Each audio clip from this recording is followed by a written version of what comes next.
Hello everyone, welcome to G centre. दोस्तों कैसे हैं आप सब? उम्मीद है आप सब अच्छे होंगे। चलिए कंटिन्यू करते हैं। प्रैक्टिस सीरीज चली हमारी। तो जनरल स्टडीज़ की चलिए प्रीवियस क्वेश्चन हैं और आने वाले एग्जाम्स के लिए Delhi police, UP police, SGD, air force, UPPCS, जितने भी वनडे एग्जाम्स हैं उनके लिए बहुत ज़्यादा महत्वपूर्ण आने वाली सीरीज़ है। तो चलिए कंटिन्यू करते हैं। पहला क्वेश्चन हम देखते हैं कि संविधान का कौन सा संशोधन पंचायती राज व्यवस्था से संबंधित है। तो नॉर्मली सबको पता होगा कौन सा संशोधन है। 73वां संविधान संशोधन जो है ना वो पंचायती राज व्यवस्था से संबंधित है। बाकी 42वां संविधान संशोधन कब पारित किया गया और 44वां कब पारित किया गया, इसको कमेंट करो। अच्छा, 41वां संविधान संशोधन किसी को पता है कि किससे संबंधित है? जल्दी बताइए। तो वन का D is the right answer हो जाएगा हमारा। अगला क्वेश्चन है हमारा। अच्छा, पंचायत में कितने विषय हैं? पंचायती राज व्यवस्था में पंचायत में कितने विषय हैं? विषय के बारे में कमेंट करो। तो वन का D is the right answer हो जाएगा हमारा। नेक्स्ट हमारा क्वेश्चन है, संसद के लिए राष्ट्रपति भाषण कौन तैयार करता है? तो संसद के लिए जो राष्ट्रपति का भाषण है इसे कौन तैयार करता है? तो ये केंद्रीय मंत्रिमंडल। कौन तैयार करता है? केंद्रीय मंत्रिमंडल। राष्ट्रपति नहीं करता, लोकसभा सांसद राज्यसभा सभापति नहीं करते हैं, ये केंद्रीय मंत्रिमंडल तैयार करता है संसद में राष्ट्रपति का भाषण जो होता है। तो टू का D is the right answer हो जाएगा हमारा। नेक्स्ट हमारा क्वेश्चन है कि भारत का नागरिक निम्नलिखित में से किसी अनुमति प्राप्त किए बिना विदेशी राष्ट्र से कोई उपाधि स्वीकार नहीं कर सकता है। तो अगर आप भारत के नागरिक हैं तो किसकी अनुमति लेनी पड़ेगी आपको? अगर कोई विदेशी राष्ट्र आपको कोई उपाधि दे रहा है तो ऐसा प्रावधान कर दिया गया है। और किसकी अनुमति लेनी पड़ेगी? राष्ट्रपति की।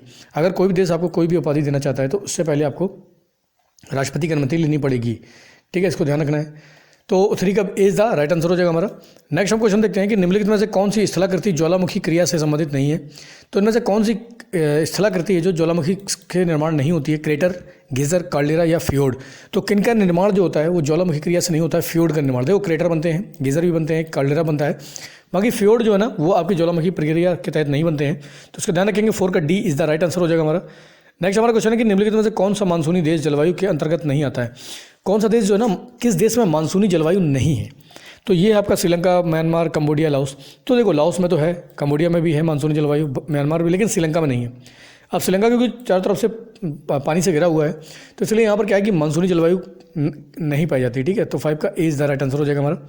नेक्स्ट हमारा क्वेश्चन है कि विशाल लवणीय दलदल किसकी विशेषता है? तो विशाल जो लवणीय दलदल होते हैं किसकी विशेषता कहाँ पर पाए जाते हैं? ये बंगाल खाड़ी की, कच्छ की खाड़ी की, चंबल खाड़ी की या कोंकण? तो लवणीय जो दलदल है ना ये आपके गुजरात में पाए जाते हैं, कच्छ की खाड़ी में, तो यहाँ की विशेषता। बाकी सुंदरबन आपका बंगाल की खाड़ी में पाया जाता है। चंबल घाटी तो आपको पता ही है, डाकुओं के लिए कुख्यात रहा है। और कोंकण तट आपका किसका है? गोवा का। गोवा क्षेत्र जो कोंकण तट बोला जाता है, तो उसको ध्यान रखेंगे। 6 का B is the right answer हो जाएगा हमारा। नेक्स्ट हमारा क्वेश्चन है कि भुगतान संतुलन के किस खाते पर भारत में रुपए की परिवर्तनीयता लागू है? तो कौन सा भुगतान संतुलन का ऐसा कौन सा खाता है जिसमें भारत के रुपए की परिवर्तन लागू होती है? तो ये आपके चालू खाते होते हैं।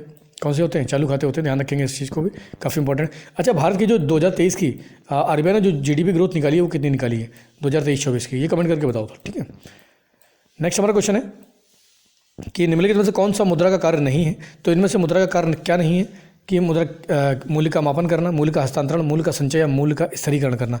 तो मूल्य का स्थिरीकरण करना ये मुद्रा का काम नहीं, बाकी संचय काम है, हस्तांतरण भी काम है, मापन भी काम है। तो 8 का D is the right answer हो जाएगा। इस टाइप के क्वेश्चन एग्जाम में पूछे गए हैं तो ध्यान रखना है इस चीज़ को, ऐसे ही क्वेश्चन एग्जाम में पूछे जाते हैं। ठीक है, नेक्स्ट हम बात करते हैं। अगला हमारा क्वेश्चन है कि आईएमएफ किस सम्मेलन की देन है? तो आईएमएफ जो है ना, इंटरनेशनल मॉनेटरी फंड जो है ना, आईएमएफ। देखो, आईएमएफ और वर्ल्ड बैंक दोनों ही एक ही चीज़ से निकले हुए हैं जिसको बोलते हैं ब्रेटन वुड्स सम्मेलन। तो किसकी देन है? ये है ब्रेटन वुड की।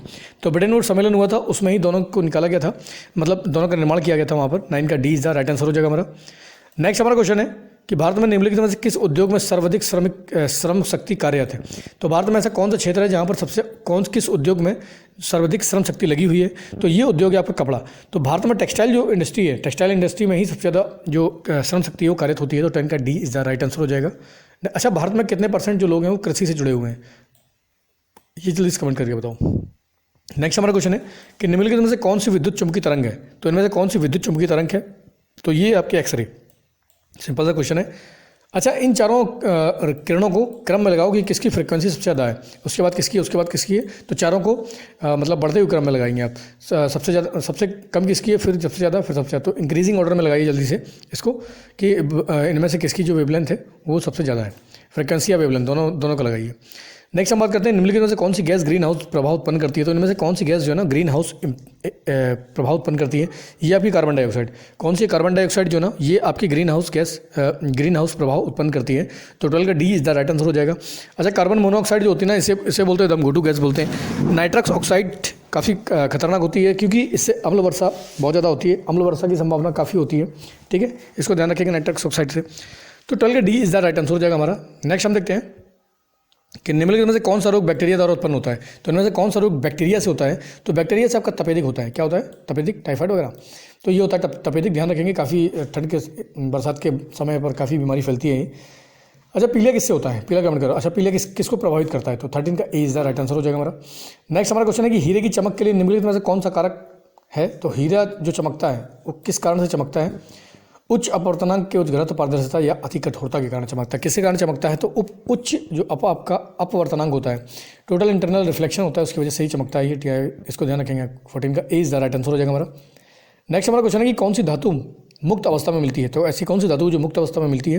तो ये आपकी क्या है? सोडियम, मैग्नीशियम, मैग्नीज, कैल्शियम या सोना। तो यहाँ पर गोल्ड है। गोल्ड आपको मुक्त अवस्था में मिलता है, बाकी सब क्या है? एक्सट्रैक्ट करने पड़ते हैं। तो 15 का सी इज द राइट आंसर हो जाएगा हमारा। नेक्स्ट हम बात करते हैं डेंगू। डेंगू जब किसके कारण होता है? तो डेंगू किससे होता है? डेंगू आपका वायरस है। अभी पढ़ा हमने, डेंगू क्या है? वायरस है। तो 16 का B is the right answer हो जाएगा हमारा। और लास्ट हमारा क्वेश्चन है कि कौन सा विटामिन घाव भरने में सहायक होता है। तो किस विटामिन से की कमी से आपके घाव नहीं भरेंगे? तो विटामिन सी। तो विटामिन सी जो होता है ना, काफ़ी इंपॉर्टेंट होता है, घाव भरने में सहायक होता है। तो इसलिए विटामिन सी खाते रहो बढ़िया से। अगर आपके घाव नहीं भर रहे हैं तो समझ जाइए कि विटामिन सी की बहुत ज़्यादा कमी हो गई है। तो 17 का सी इज द राइट आंसर हो जाएगा हमारा। तो काफ़ी इंपॉर्टेंट पॉइंट है, बार बार एग्जाम में पूछे जाते हैं। इस टाइप के क्वेश्चन ही एग्जाम में बार बार रिपीट होते हैं। तो देखो, इसको लगातार एक दो बार पढ़ लो, एक दो बार रिवीजन कर लो। आने वाले एग्जाम्स में बहुत ज़्यादा हेल्प मिलने वाली, खासकर वनडे एग्जाम्स में। तो कंपटीशन बहुत टफ हो गया, इसलिए प्रैक्टिस सेट तो जरूरी है। 5 से 7-8 मिनट का होता है। इसको लगाते रहो। चलिए लगातार पढ़ाई कीजिए, लगातार मेहनत कीजिए। आज के लिए इतने बहुत है। जय हिंद।